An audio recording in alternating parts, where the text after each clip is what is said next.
Hello, friends. Welcome back to another episode of Theology in the Raw. I have on the show today Thabiti Anyabwile, who is a pastor and author and has become kind of a prophetic voice in American evangelicalism.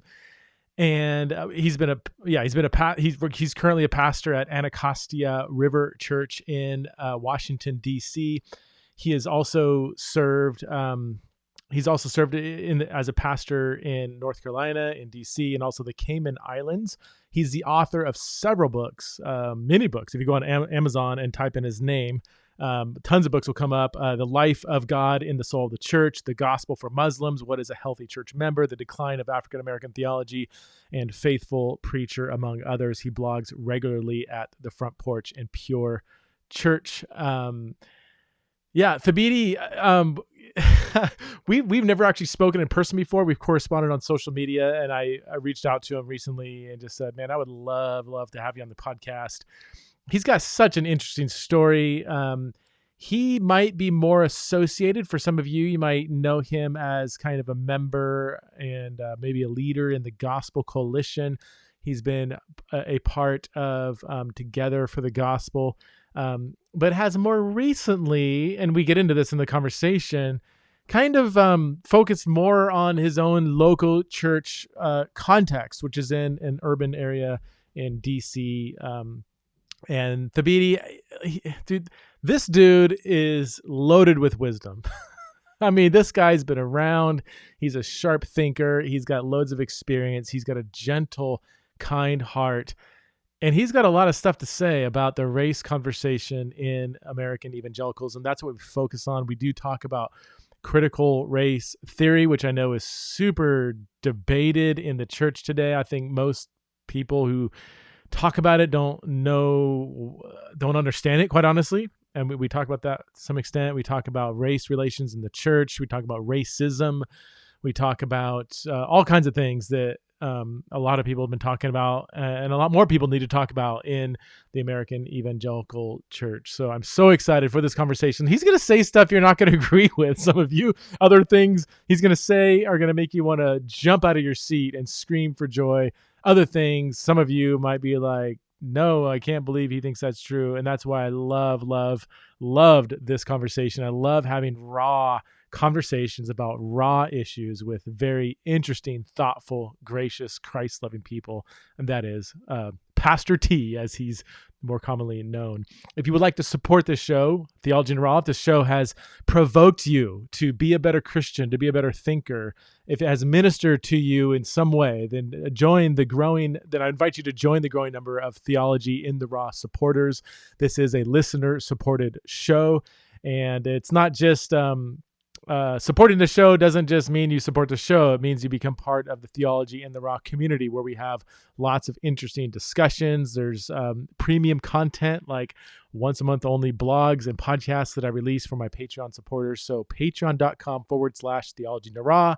Or you can look in the show notes to see where you can go to support the show for as little as $5 a month. Really, really appreciate your support. Thank you to all of you who are supporting Theology in the Raw through Patreon. All right. Without further ado, I want to welcome to the show for the first time, the one and only Pastor T. All right. Hey, friends. Welcome back to another episode of Theology in the Raw. I am here with Pastor T. Pastor T, thank you, Thabiti. Thank you so much for being on Theology in the Raw. We were bantering offline a little bit, and I just said, man, I've been aware of you and following you to some extent for the last like 10, 15 years. And so I can't believe you're on my podcast here, man. Thanks for being on Theology in the Raw. Oh, brother, it's a joy. And as I mentioned to you, you're one of the most cited folks among our elders in the church as we're thinking about things and wanting to hear good perspectives, man. So thank you for what you do and for how you've been helping us to disciple Christians here in Southeast DC. Yeah, that's I mean, I can't tell you how much of an honor that is. I love I'm not a pastor, never been a full-time vocational pastor. I've been an elder, been on preaching teams and stuff. But my heart has always been in the church, and to know that this podcast is helping Christian pastors in the trenches of ministry, especially in a place like DC, which I know you guys got a lot going on. Dude, we can close in prayer now, man. That's an honor that this has been helpful. Yeah, why don't you just for people that maybe don't know you, or even people that do, why don't you just give us a snapshot of who you are, where you come from? I know you got an interesting testimony, man. So that this could take the whole podcast if we wanted it to. But yeah, just give us a little snapshot of who you are. When you say this could take the whole podcast, that's a very polite way of calling me old. I appreciate that. Wise. So look, country boy, born and raised, North Carolina, small town, North Carolina, and grew up in a nominally Christian home. Went off to college back in '88, and my freshman year bumped into some Muslims on campus who were on campus engaging students, attending lectures and things of that sort. And I was like a moth to flame. And so my sophomore year, converted to Islam, was a practicing Muslim, something of the campus Saul, really, for the rest of my undergraduate days, until 1 year during Ramadan, up early for the fast, reading the Quran, and a number of contradictions just flooded into mind, just things that the Quran was admitting on the one hand, but denying on the other. And that sort of led me into a bit of a theological crisis. Spent about a year bouncing between agnosticism and atheism.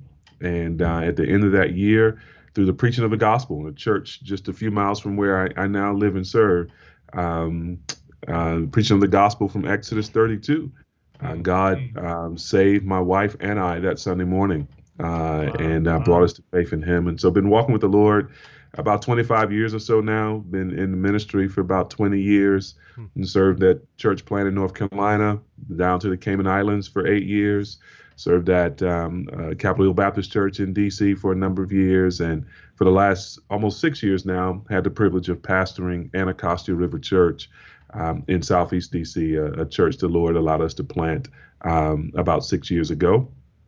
And right now working to try and help start and revitalize churches in neighborhoods like ours across the country through something called the Creek Collective. And so trying to give it's the fourth quarter for me, headed toward glory, trying to give the rest of life and energy to seeing gospel work revitalized and started in predominantly Black and brown neighborhoods that are neglected and vulnerable. Wow, gosh. Wow. Yeah, there's a lot there. So when you said you converted to Islam, was that the Nation of Islam, or is that traditional? I was an Orthodox Muslim. So part of my introduction, so the men on the campus were from the Nation of Islam. But I had at that point, as a freshman in college, read enough African-American history, read Malcolm's autobiography, things of that sort, to know that the Nation of Islam was a cultic group. And not Orthodox Islam in any sense. And so when my interests were piqued in Islam, it was to Sunni Islam that I turned and converted. Wow. So, yeah, I'm familiar with it largely through Malcolm X's autobiography. Man, that book, golly, that I read that back in early mid 2000s, and I grew up in traditional, just non-denominational white evangelicalism, and that was that book just, I mean, it shattered my categories. I became just fascinated with Malcolm X as a person. Like he's, I don't know, I wasn't planning on going here, but he was one of the most brilliant, just thinker, maybe leaders of our day, I think. I mean, I don't think people know that, especially in Christian circles. He just gets pegged as kind of like a worse version of MLK is kind of what I grew up. That's all I knew about him, and people would mock him and stuff. But this dude when he was in prison, he like read through the dictionary like twice just to expand his vocabulary. And he was so articulate, and man, and then to see him like come to grips with his involvement with the Nation of Islam and man, that's anyway. No, Malcolm is a poignant picture of the kind of human capital that is threatened and destroyed in the sort of racist system and history of this country.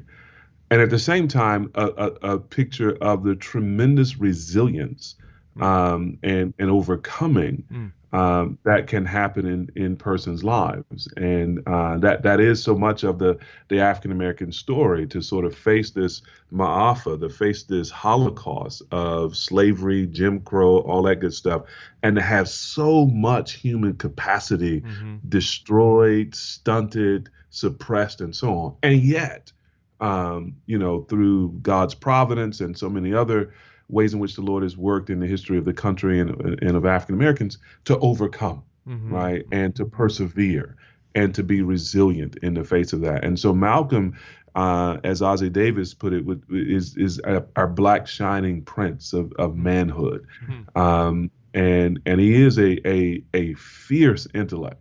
Yeah. And if you were introduced to Malcolm as a demagogue, then you really don't know Malcolm, right? Oh, yeah. And all you know are his Nation of Islam years, and you don't see his evolution even as a Muslim, right?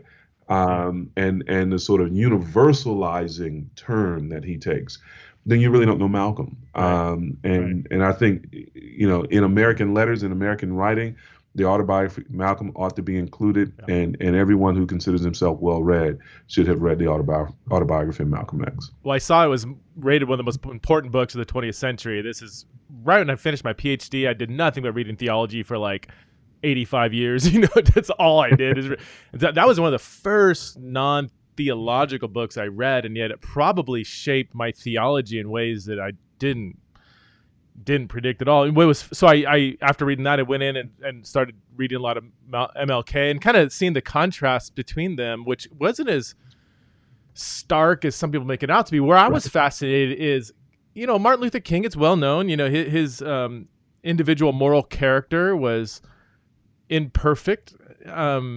He probably drank too much, probably had several girlfriends on the side, and this is stuff that he admits. And Malcolm X, his character was impeccable. There's a line in the movie, what's it called? Just X, I think, where the feds are trying to find something on X, and they make a passing comment, and I think it might even be in the book. They said, "Man, compared to King, this guy's a saint." Like, they couldn't find.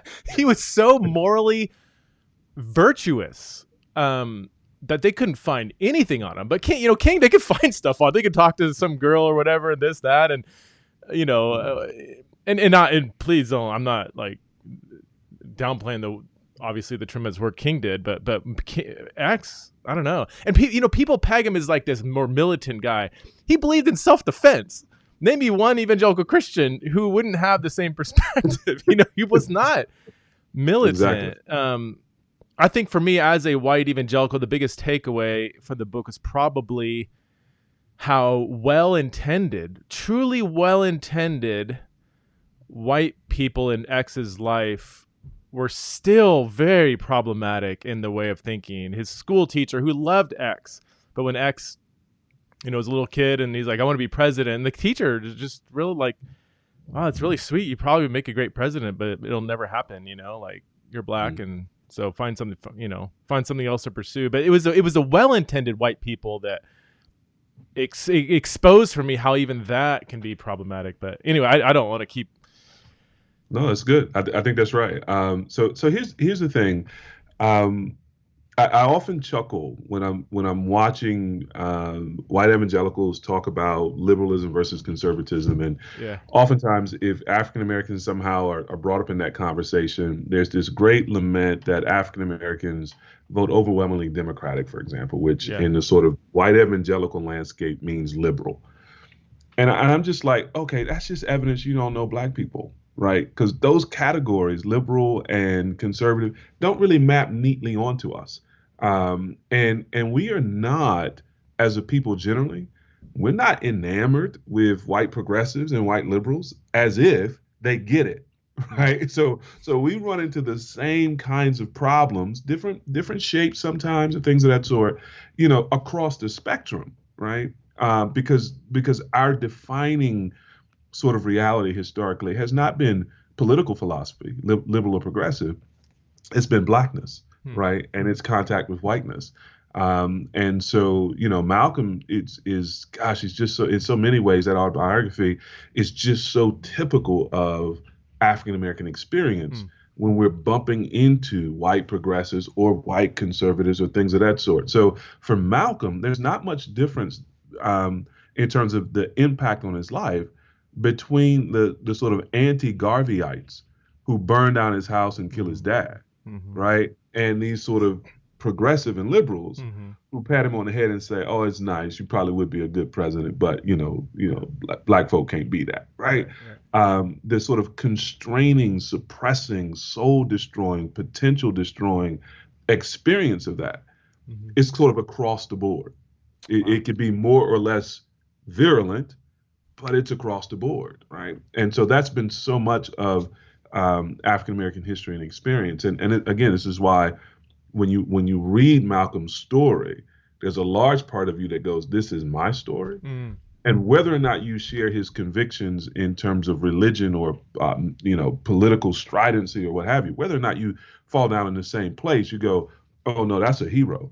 Right. I don't agree with everything he says, but that's a hero. Yeah. Here's a guy who figures out how to be unashamedly black, all the time, and to sort of reject, the sort of racism that comes in both conservative and liberal forms, for a pretty sort of mainstream ethic of self-help and independence, in Black Key. And almost everyone who reads that goes, "That's a hero." Don't agree with every point, but that's a hero. And so much of that has been my life. And that's why he's just this magnetic character figure, even decades after his death. Yeah. The last thing I'll say in terms of he and King is, you point to Malcolm's sort of uprightness. Malcolm is a believer, right? Malcolm is a true believer in initially the Nation of Islam and the leadership there. And even after he learns out the secrets of the nation and he has this theological crisis, he's a believer in Islam, right? And so he's a genuine convert to Islam. And he does live with this sort of legalistic, uprightness, right? And has this impeccability that too is compelling. And again, when I converted to Islam, that's part of what drew me to it, was to see that same kind of discipline in the character of persons like that. Of course, he's not a brother in the Lord, doesn't believe in Jesus. I don't think he's gone to meet God as his savior. And so it grieves me to say it. I think he's lost in his sin. And so there are remarkable differences between he and a Dr. King, not just in terms of their sort of moral lives, but also in terms of their eternal lives. And as Christian folk, even as we celebrate a Malcolm as a kind of hero, we also need to keep eternal things in view. That's good. That's a good word, man. Just want you to keep going, but why don't we? I want to. Yeah, let's keep going. And we didn't plan like with the topic, the direction, but I would love for you to. I would love to hear your thoughts on, and this is gonna be a really general question on purpose. You could take it however you want to go with it. Help us understand the race conversation, specifically as it's happening or not happening in even American evangelicalism, say in the last couple years maybe, but obviously a lot of stuff's been kicked up the last year.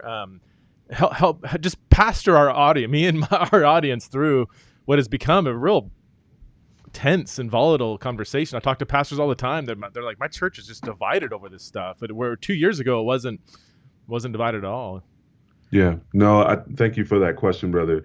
I mean, I agree. I don't think there's a conversation. There's lots of accusation and recrimination, but I don't think there's a whole lot of let's sit down and talk about this kind of conversation. And the reason for that, I think, is about 5 years ago, there's a significant turn in the culture of the country as a whole, but in predominantly white evangelical culture, particularly. Up until about 5 years ago, I think there were a lot of folks trying to sing Kumbaya and hold hands and have reconciliation conversations that were sort of key to the gospel abstractly, theologically. not really practically. I mean, there's some stellar, exceptions to that. I think of Latasha Morrison and her work with Be the Bridge and things of that sort, right? So there's some people who've been on the ground trying to do this work for a long time. But about 5 years ago, I think there's this marriage that happens between a kind of largely white male resentment, the kind of populist energy that sort of springs up around then candidate Trump's campaign and subsequently President Trump, and the sort of those things sort of dovetail with the rise of a kind of conspiracy theory ethic that's in the church, in the predominantly white church in particular, at large levels. So you get the marriage of that resentment, contemporary and historical. You get the rise of sort of conspiracy theories, which rob the church of the ability to think well about hard things and to think patiently about hard things. And you get the rise of this sort of populist, often racist rhetoric and leadership from a Donald Trump and a President Trump. And those things land very hard on the heels of a long string of police shootings, citizen shootings, other things where we're seeing on video African-American men and women, boys and girls being killed in very dramatic and jarring, traumatic fashion, right? Now, what happens, I think, that prevents the conversation is from the white evangelical perspective in these conversations, that you have pretty much fundamentalists inside of evangelicalism, the John MacArthurs and the like, who grab the reins of an anti-justice kind of perspective and drive that perspective into the church as a wedge. Not to say, hey, listen, we think there's some things that are wrong. Can we talk about it in a constructive way and use our convening power to pull together people from different perspectives and to really model how to have this conversation and to push toward the truth as we see it. But they drive it as a wedge issue on the level of, if you not agree with us, then you're anathema, a pox on your house. And of course, beneath their perspective is the wholesale rejection of things like systematic racism, the wholesale rejection of the notion that there's any appreciable racism in our day, the rejection of the notion that there's unfair treatment of police officers to Black and brown communities.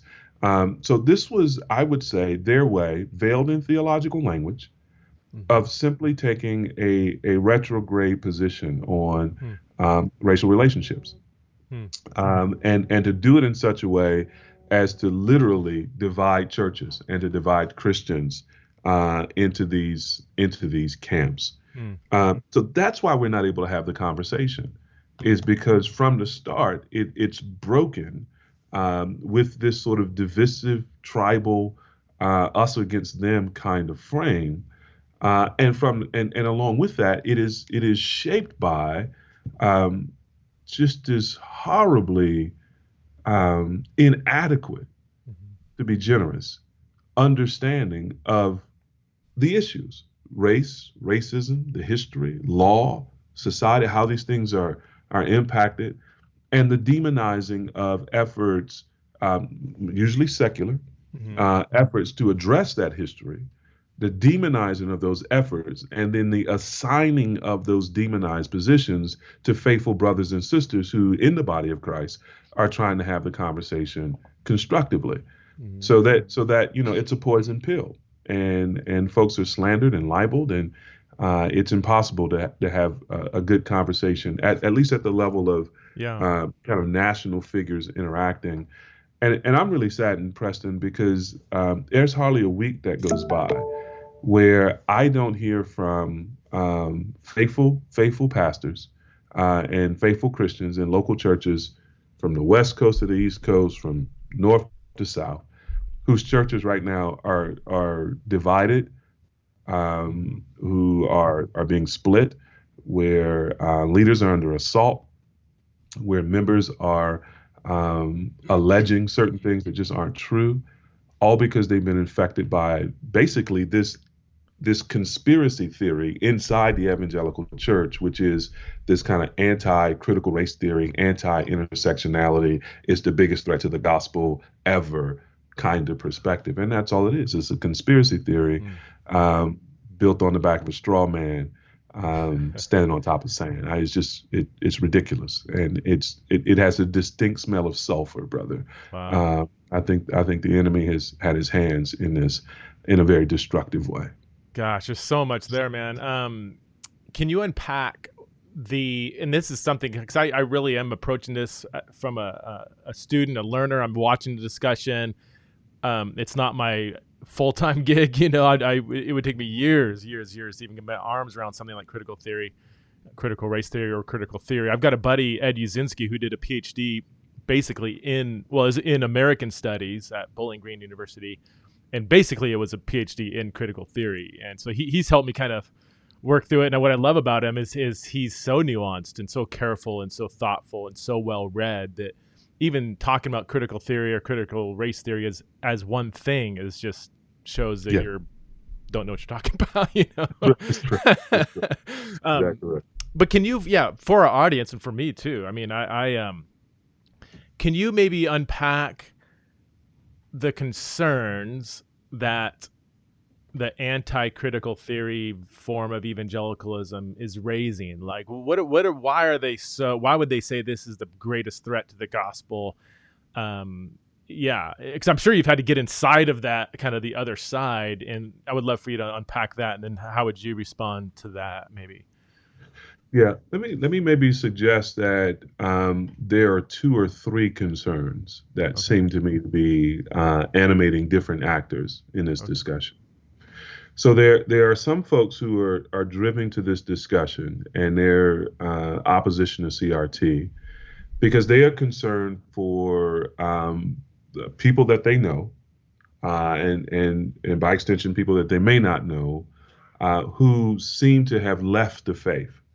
Being drawn away by what we call CRT kinds of concerns, right? So they see sort of deconstruction and other things happening in the lives of people. They see folks leave the faith, and they go, okay, CRT did that, and so therefore I need to oppose CRT. So that's one motivation. And like kind of a slippery slope in a sense. I mean, yeah. Okay. And this is what Anil Shinvi would say is his motivation, right? In large part. There's another motivation, that feels to me fairly different from that motivation, and I think it's the idea that CRT is a religion that is contrary to the gospel, that its basic worldview and outlook is at several points a threat to the gospel. So the sort of racializing of the world. The suggestion that the world may be divided into oppressor and oppressed groups, right. And that the oppressor group can never be justified. The oppressed group is justified by their grievances or, variations of comments in that way. And so there are folks who kind of take that sort of worldview approach to CRT and think of it as a religion contrary to the gospel. Now, I think allied with that group is maybe a third group who, again, uses the language of theology, but what they're really talking about is politics.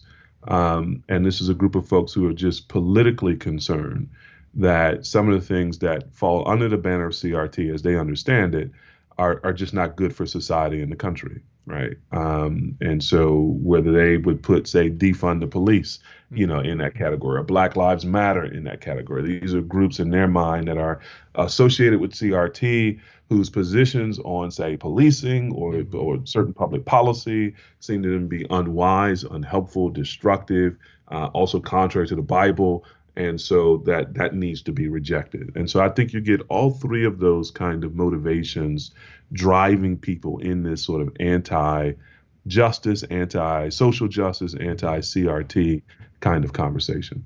That third one, would they say this is a neo-Marxist kind of movement that's going to lead to,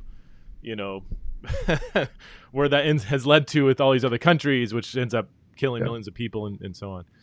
How would you? I do see that come up a lot, and I just get so allergic to just labels.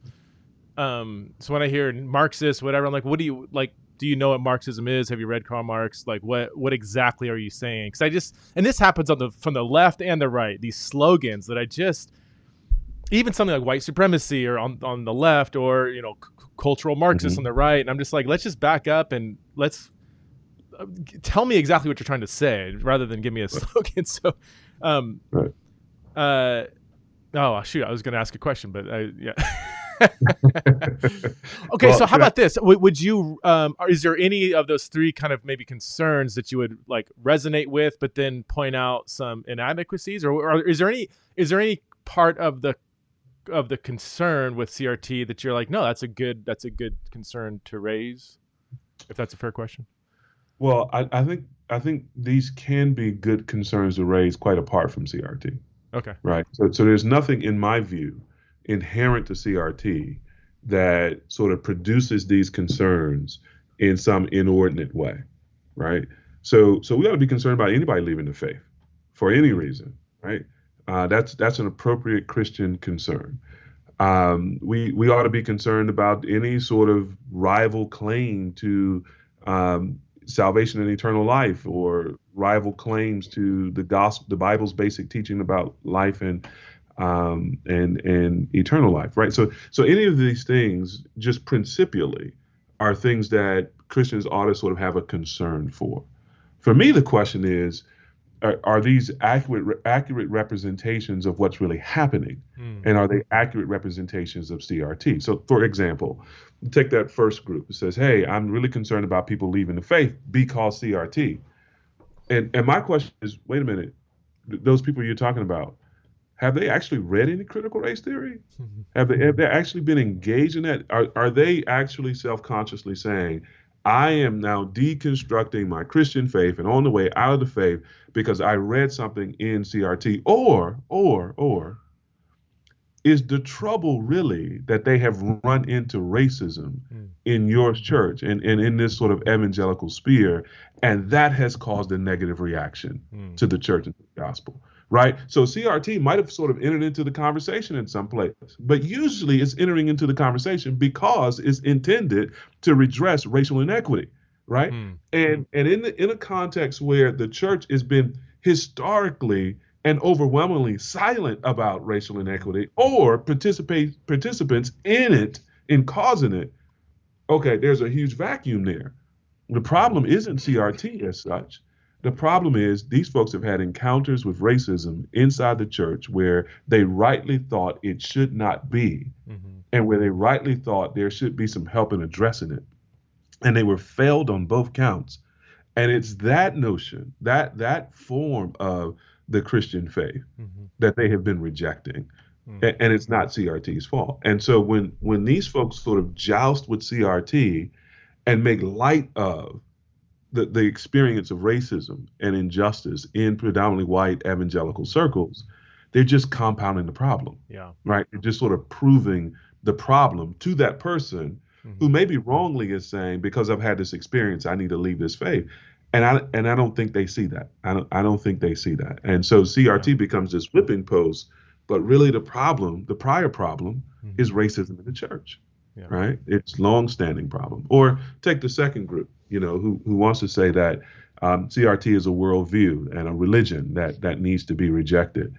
The first thing I want to say is most of the folks who are writing and saying that are dealing with a complete caricature of CRT, a complete caricature of CRT, and they are replicating the first mistake that we just talked about.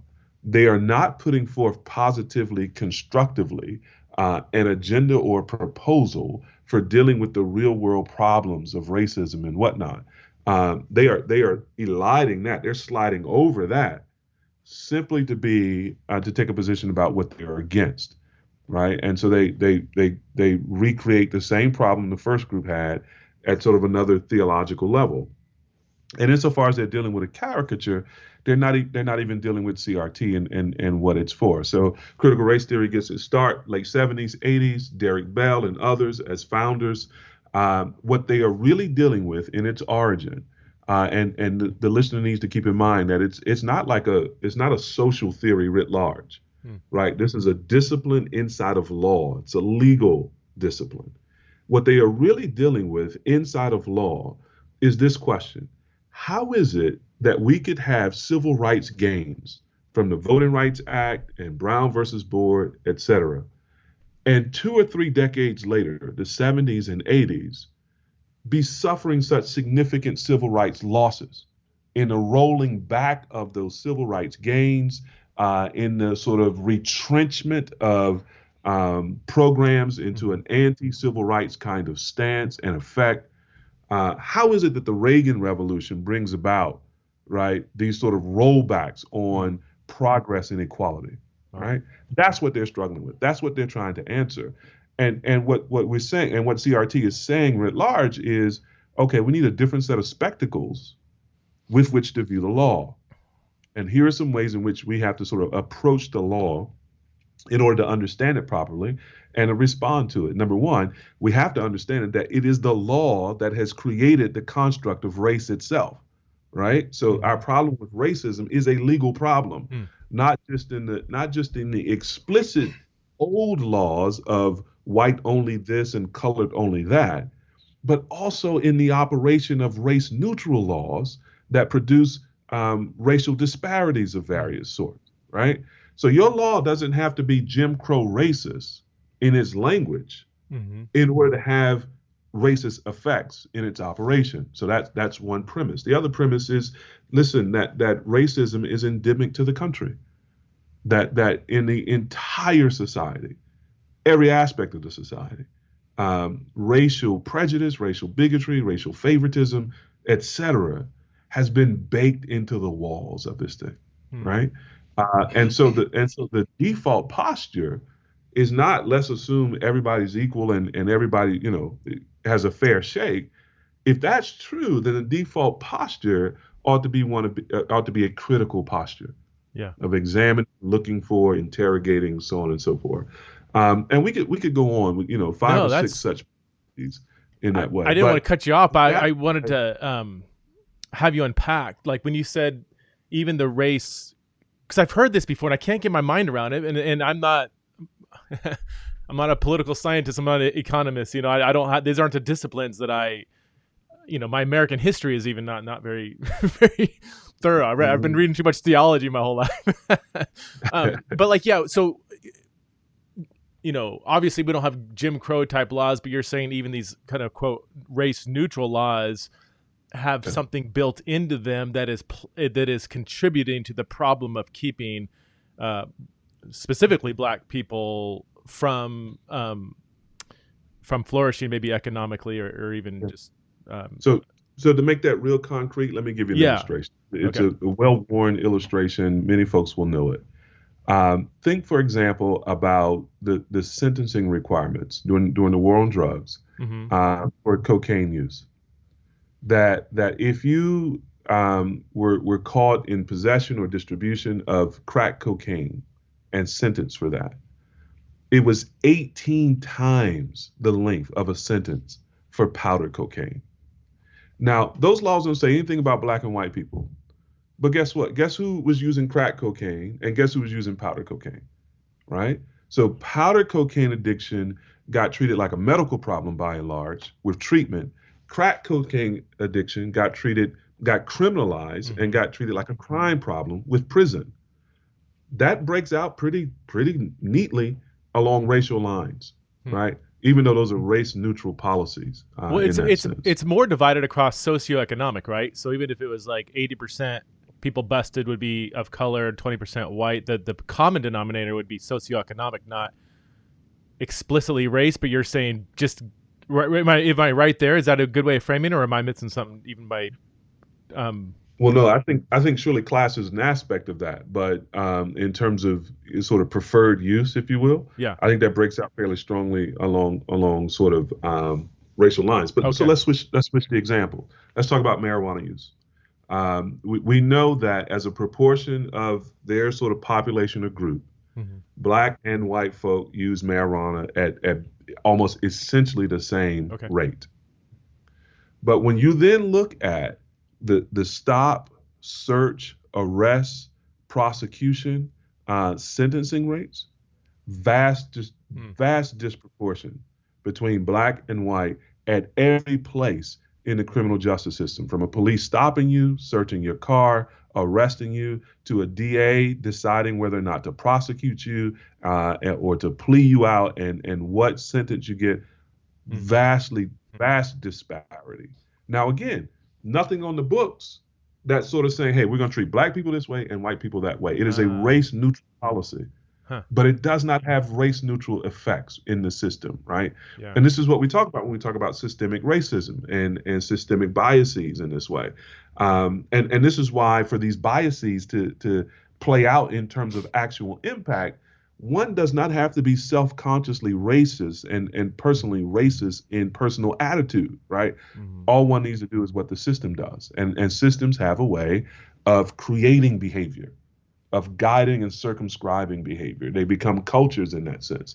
And that's what we're living in. And this is what a proponent of CRT would say, okay, this is why racism is endemic to the country. It's baked to the walls.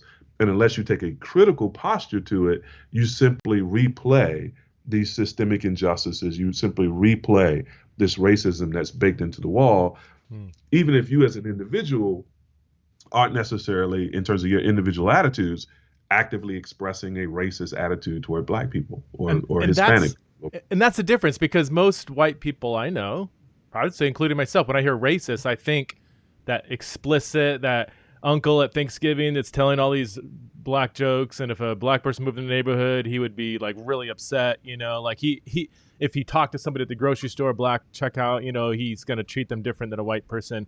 That can really just like explicit, like he actually is explicitly racist. But what you're saying is there's an implicit form of racism that's kind of built into the system that is not being addressed, or maybe is only recently being even considered, or maybe it's CRT that's kind of trying to get to the roots of some of these things. I think that's right. I think the best framework that I've seen for this is a framework that Duke Kwan, pastor here in D.C., at PCA Church in D.C., very thoughtful, wonderful brother, put together. Because I think it's helpful, because in many of these conversations, when racism is brought up as a term, that the people are operating with different definitions and speaking of it on different dimensions.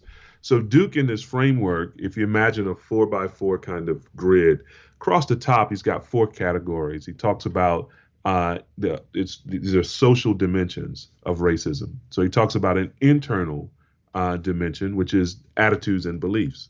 That's where a lot of people minds go when they think about racism. But then he talks about an interpersonal dimension. So now he moves to behavior, right? Actual behavior that devalues or subordinates or excludes other people. Then he talks about institutional. And this is where we talk about either formal or informal systems of policies, customs, norms that, again, are sort of assigning advantage or disadvantage based upon race, ethnicity, and culture, and so on. And then fourthly, he talks about internalized, an internalized dimension of this. This is sort of conscious or unconscious acceptance of these attitudes, beliefs, behaviors against your own people, right? So this is internalized racism there. So this is the kind of racism that black people show toward black people, Hispanic people show toward Hispanic people, so on and so forth, colorism, all those kinds of things in this internalized self-hatred, right? So those are kind of the social dimensions, right? And when we're talking about this issue, we have to be careful to sort of name which dimension we're discussing, right? Because this is how we pass each other. So if I talk about institutional racism, and I'm thinking about policies and customs and norms of the sort that we were just talking about from our criminal justice system. And somebody comes along and says, well, I'm not a racist. It's like, okay, that's 2 different conversations. We can talk about whether or not you are racist. And that could be helpful to you pastorally and spiritually.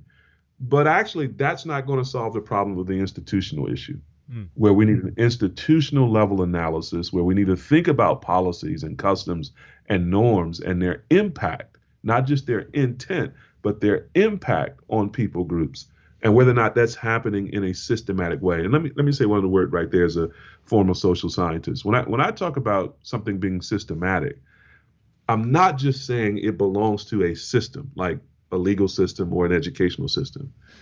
I'm talking there in terms of the effect is non-random.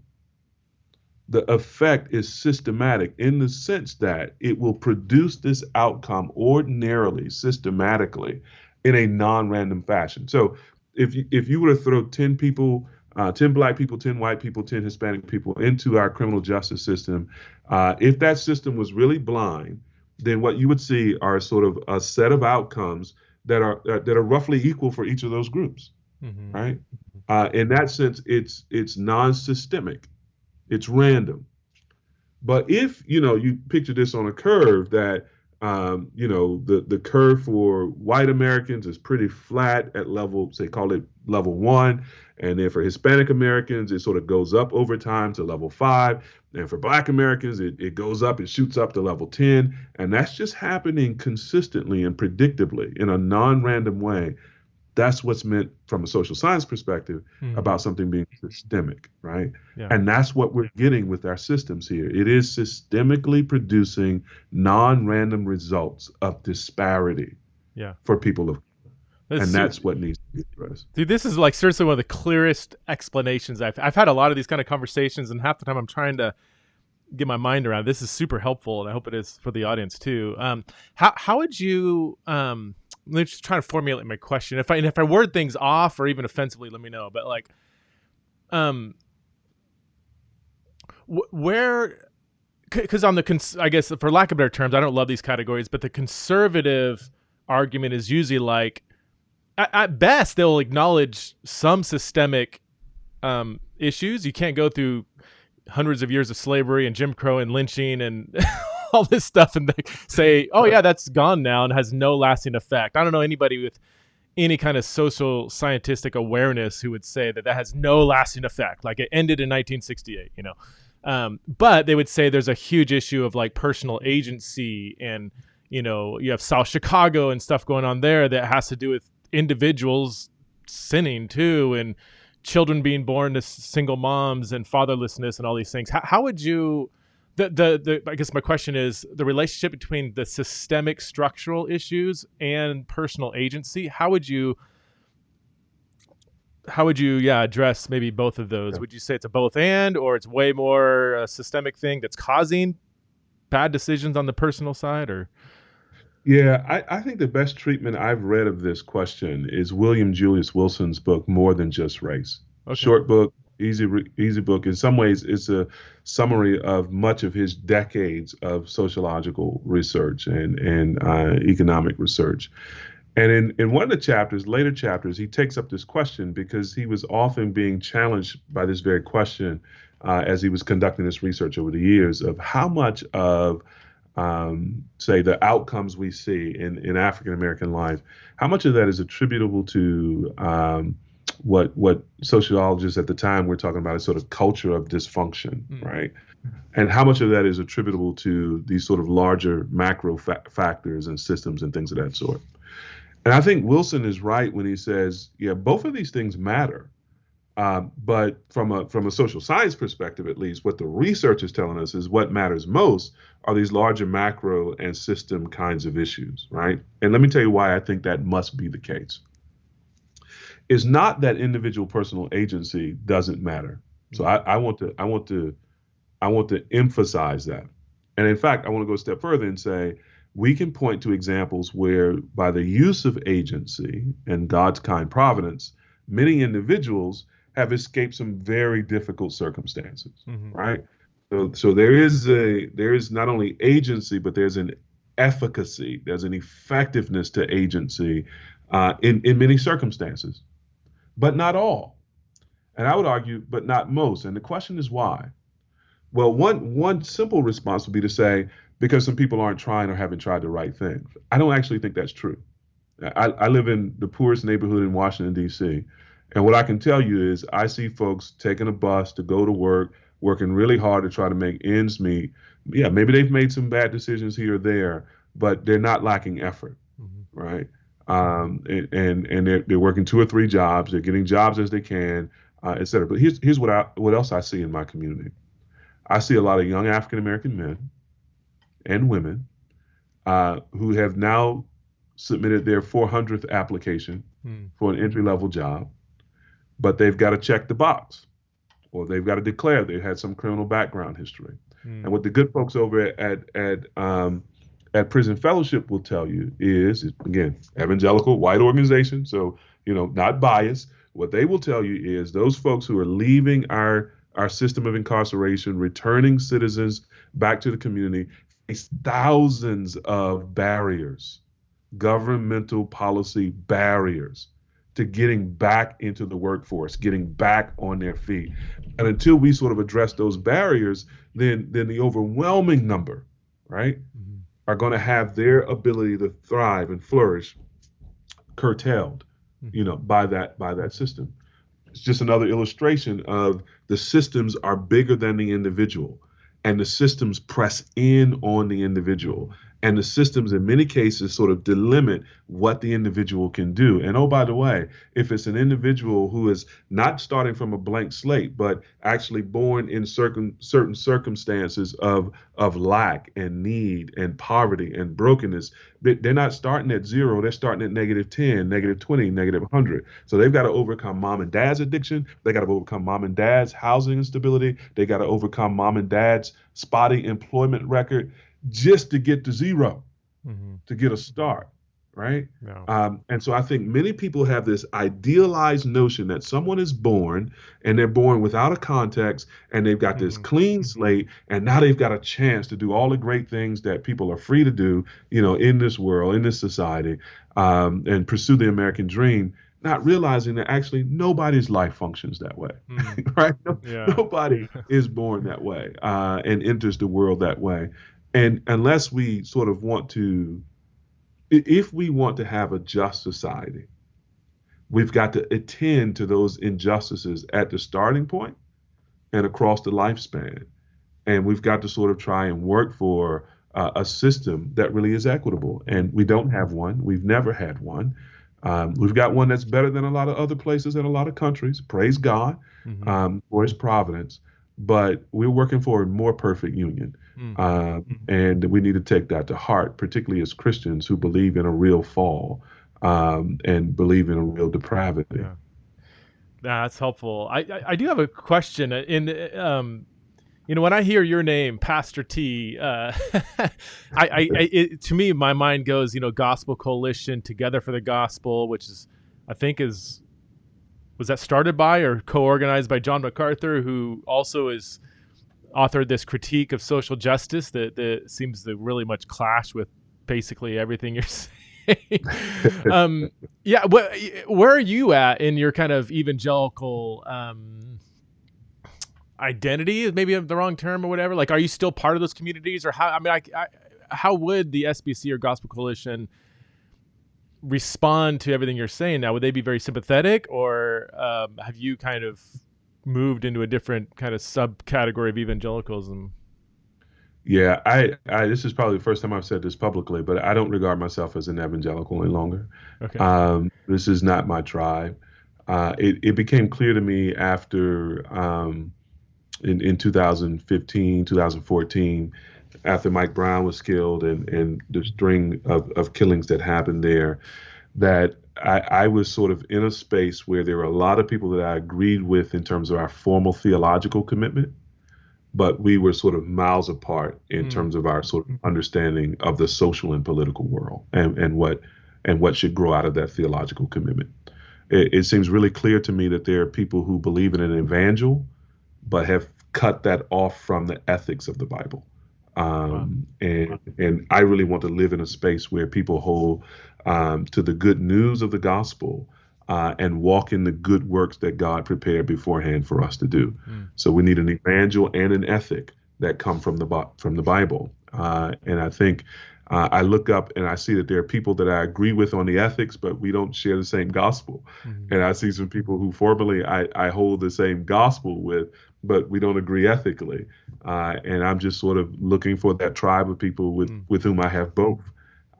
It feels like a different world to me.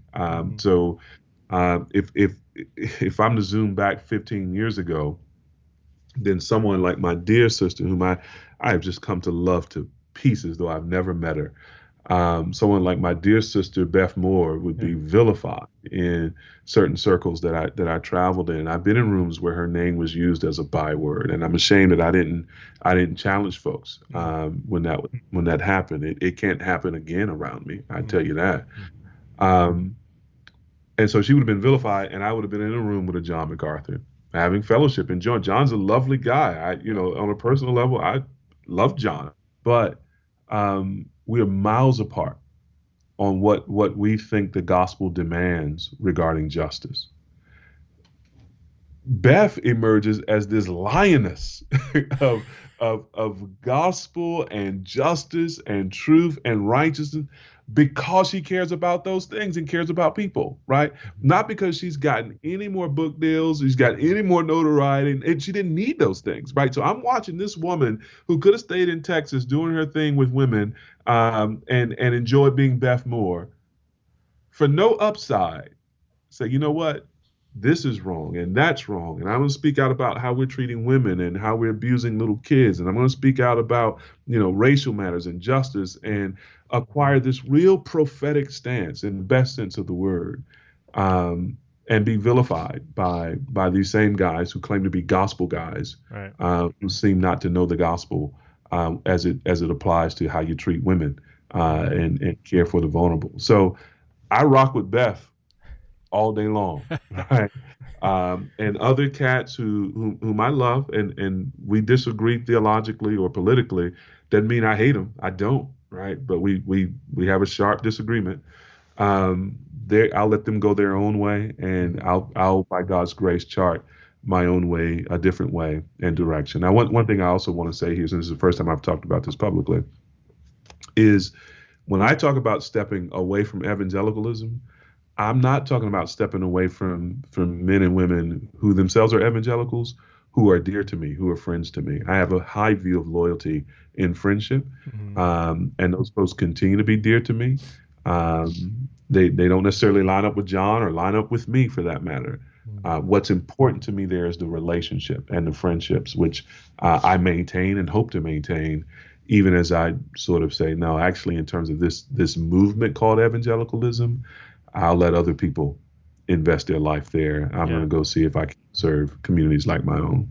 That's awesome. The term evangelical is so tricky. When people ask me, "Are you an evangelical?" my first response is, "What do you mean by that term?" Because because I've heard people say they're like, if I use the term evangelical myself, it means I believe in the gospel, the authority of Scripture, the totality of the Scriptures. It's because I'm an evangelical is why I reject Christian nationalism, why I reject many other things that are right at home in other evangelical circles. So, but then some people would say, well, you're not evangelical then, because that is part of evangelicalism. It's embracing Christian nationalism and republicanism and all these things. And I'm like, well, if that's evangelical, then yeah, I guess I'm not. It depends on your definition. I've also had some charismatic brothers and sisters say, they're charismatic, not evangelical. So even that, they're seeing evangelicals almost like non-Pentecostal or something. I don't know. So the term is just, I don't find it particularly helpful anymore, because if you or I say evangelical, it's somebody else. Like, we're just using the term so differently. So I hear you saying, you're rejecting a certain form of cultural American evangelicalism as it's taken shape, but the heart of what created evangelicalism, the gospel, authority of Scripture. I mean, obviously, you're still more passionate about those things than ever, but you're not disconnecting those with the social implications and demands. Not even implications, but the demands. No, I think that's spot on. If we're going to use like David Bevington's quadrilateral, then I would say, I'm an evangelical. I would check those boxes in that theological sense. And in that sense, I would say I'm actually more evangelical than most people who proudly wear the name, because that fourth quadrant is activism. And that's the very quadrant that a lot of evangelicals, particularly those with fundamentalist backgrounds, most betray, is that activism quadrant. The one bit of sort of historical evangelicalism that I think I've come to rethink or to understand better is the sort of pietistic strain of evangelicalism, which creates this strong inward subjective approach to the faith, and that I think is a big factor in sort of cutting out the ethical demands of Scripture in people's conception of the Christian life. So if evangelicalism is personal relationship with Jesus and a very subjective, inward kind of approach to the Christian life without a view toward love of neighbor, okay, then that part of evangelicalism I can't rock with. Yeah. No, I'm with you there. I've often been made to feel almost like, not made to feel purposely, but unintentionally, like, because my personal relationship with Jesus, I don't even like that, because it may be personal, but it's not private. And sometimes people use the term personal in terms of my individual, private, me and Jesus, but that just clashes with the very public, very political, in the true sense of the term, necessity of the proclamation that Jesus is Lord and Caesar is not. Like that is a public, dangerous, very political statement from which the whole ethics, the countercultural ethics of the kingdom flows. I've been wanting to ask you this whole time. I think it was in 1999 or 2001 when the book Divided by Faith came out. I think for a lot of white evangelicals, it was kind of a whoa, like it was kind of an eye-opening book, Divided by Faith, and then they wrote the United by Faith. And I think from my vantage point, since say 2000, in the last 20 years, there's been a growth of, racial reconciliation movements and multi-ethnic churches, and that's in some circles, and the circles I run, and that has become almost very sexy, to have a multi-ethnic church, which is great. And I'm all for that as long as it's done the right way, where there's true integration, not assimilation. Have you seen, as we take this whole conversation, and as you look back in the last 20 years in evangelicalism, do you feel like, well, maybe you shouldn't use that term now, the American church, do you see progress, neutral, like nothing, and nothing really has actually changed, or do you see regress in terms of how the church has not just talked about the race conversation, but actually tried to integrate this conversation into its own ecclesiology? And again, I'm kind of going on, man, I know a lot of people now, compared to like the 1990s, it wasn't a thing, but now there's a lot of people making efforts to plant multi-ethnic kind of churches. But maybe that's not as exciting as it looks on the outside. I don't know. Yeah. I wonder if we've hit the high watermark for multi-ethnic ministry in churches. I really wonder at it. I don't have an answer for it. But what I think the last 5 years has shown, at least, is that, multi-ethnic churches have been efficient at producing assimilation. They haven't been effective at producing deep reconciliation, right? So that in many of the churches, reconciliation looks like sort of high-level platitudes about, Christ being our identity and the same gospel and things of that sort. But the division we're seeing in churches right now over these last 5 years is really revealing how shallow that's been, right? Wow. So to the extent that there's been some reconciliation or progress in that, I don't think it's been deep. I think it's maybe been an inch deep and a mile wide. But what we need, even if it's an inch wide, is mile deep reconciliation, some deeper work in this area. So I think I'm not pessimistic. I think I can point to ways in which there's been progress, but I've been chastened in terms of my expectations and my hopefulness. And the question has become a little bit more complex for me. And particularly since coming back to the States, coming to a 94% African-American neighborhood, coming to a fairly poor and neglected neighborhood in many respects. The question of multi-ethnicity has become more complex for me because most of those churches are not located in my neighborhood. At best, they're hood adjacent, which is not really a solution to folks who are actually in the hood, right? And so many folks have remarked over the years, and I've come to appreciate this concern more deeply, is that with a lot of the multi-ethnic work, what we're seeing is a kind of resource and talent drain from Black and brown neighborhoods into predominantly white spaces. And we're not seeing the sort of same kind of movement from predominantly white spaces into Black and brown neighborhoods under Black and brown leadership. And so there's a kind of talent drain, and folks who find themselves in that space, predominantly white evangelical spaces, often find themselves de-skilled for returning to communities of origin and ministering to communities of origin with sensibilities for that community. And I think that's been a real phenomenon. And I think that means then that what we're calling multi-ethnic isn't very multi-ethnic in terms of it producing a cross-cultural competence and producing a kind of cross-cultural, cross-class concern for neighborhoods just a mile or two away. And so I think in many respects, this phenomena has meant progress in some ways, at least in terms of co-locating people for shared worship and relationships. But it hasn't meant deep reconciliation of the sort that weathered the last 5 years well. And in some respects, it's meant a kind of talent drain or resource drain on communities that desperately need investment, not divestment. Oh, that's good. Do you think it sounds like Trumpism has exposed a lot of problems within the greater evangelical church? Would that be? I mean, you've alluded to kind of the last five years being pretty significant. Yeah, man, it's been weird, dude. It's been weird. You hear people. Yeah.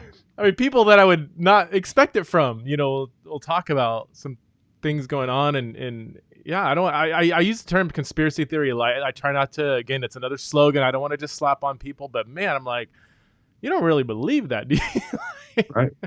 Right. It's weird. Weird is the right word. Weird is the right word. Yeah. And I think exposed is the right word, right? So Trump didn't cause this stuff. No. This stuff long predates Trump, right? I think he exploited some things and worsened some things in that exploitation. But in that sense, Trump is not the problem. In that sense, some other things have been laid bare that are the real problem that need to be addressed. Hey, I've taken you over an hour, man. I could go another, but I want to respect your time. Do you have any last words? In particular, I'm thinking of Christian leaders. Let's just say they're a white Christian leader. Maybe they're younger, and they're like, man, I'm resonating with a lot of what this guy's saying. I am socially aware. I want to be even more. I want to look at my blind spots. What can I do as a white Christian leader who does want to have a more holistic gospel and view on, the gospel and justice issues? Yeah.